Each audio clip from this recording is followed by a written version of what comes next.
Asih sedang bercerita pada Budi tentang bahagianya ia bisa bersekolah di sekolah Bhinneka.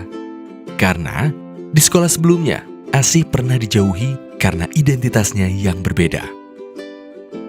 Berdasarkan pengalamannya, Asih mencatat setidaknya ada 15 jenis tindakan intoleransi. Yang pertama, bahasa, yaitu berupa penghinaan, merendahkan terhadap kelompok budaya, ras, kebangsaan, atau seksual. Bisa juga penolakan hak berbahasa, yaitu ketika bahasa yang berbeda menjadi bahan lelucon. Yang kedua, stereotip. Menggambarkan anggota kelompok yang dicirikan dengan atribut yang sama, biasanya memiliki arti negatif.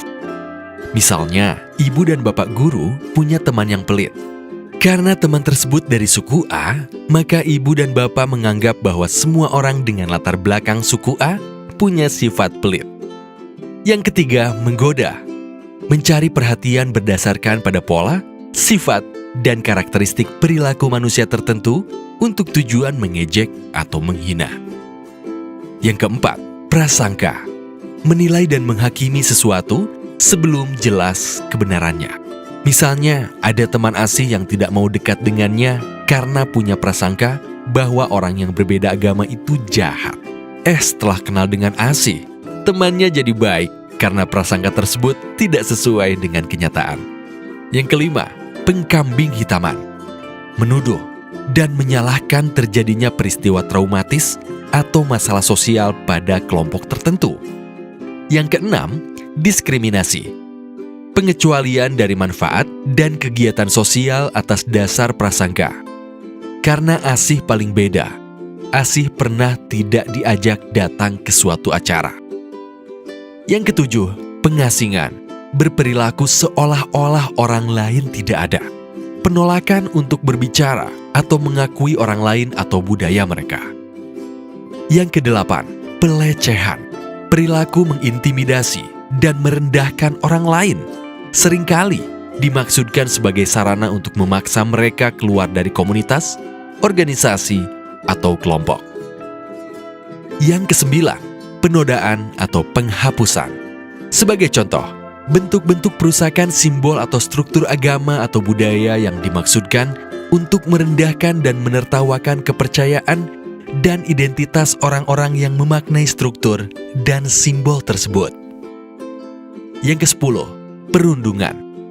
Perundungan atau bullying merupakan perilaku agresif berulang yang dilakukan individu atau kelompok terhadap individu atau kelompok lain karena adanya ketidakseimbangan kekuasaan atau kekuatan. Yang ke-11, pengusiran. Menolak hak masuk atau kehadiran di suatu tempat, kelompok sosial, profesi, atau tempat berlangsungnya suatu aktivitas. Yang ke-12, pengecualian. Menolak kemungkinan untuk memenuhi kebutuhan dasar dan atau berpartisipasi dalam masyarakat, misalnya dalam kegiatan komunal tertentu. Yang ke-13, segregasi. Pemisahan paksa berdasarkan ras, agama, atau jenis kelamin untuk mengurangi haknya. Yang ke-14, represi. Pencegahan paksa atas penikmatan hak asasi manusia. Yang ke-15, penghancuran, pengurungan, penganiayaan fisik, pemindahan dari mata pencaharian, bahkan serangan bersenjata dan pembunuhan termasuk dalam kategori ini. Asih merasa bahagia karena di sekolah Bhinneka sudah menjadi ruang yang aman dan nyaman untuk semua pendidik, peserta didik, dan tenaga kependidikan. Budi berempati atas pengalaman Asih. Untuk semakin menguatkan toleransi di sekolah Bhinneka, Budi mulai mengumpulkan informasi tentang kegiatan-kegiatan yang mengusung toleransi.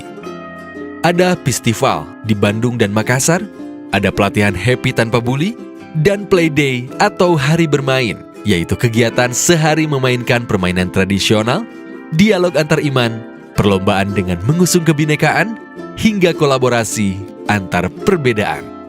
Budi pun bertekad akan menjadi penggerak toleransi. Ia mengajak teman-teman serta ibu bapak gurunya untuk berkolaborasi. Kira-kira apalagi contoh aktivitas yang dapat diterapkan di sekolah ibu dan bapak guru untuk menguatkan semangat toleransi antara warga sekolah?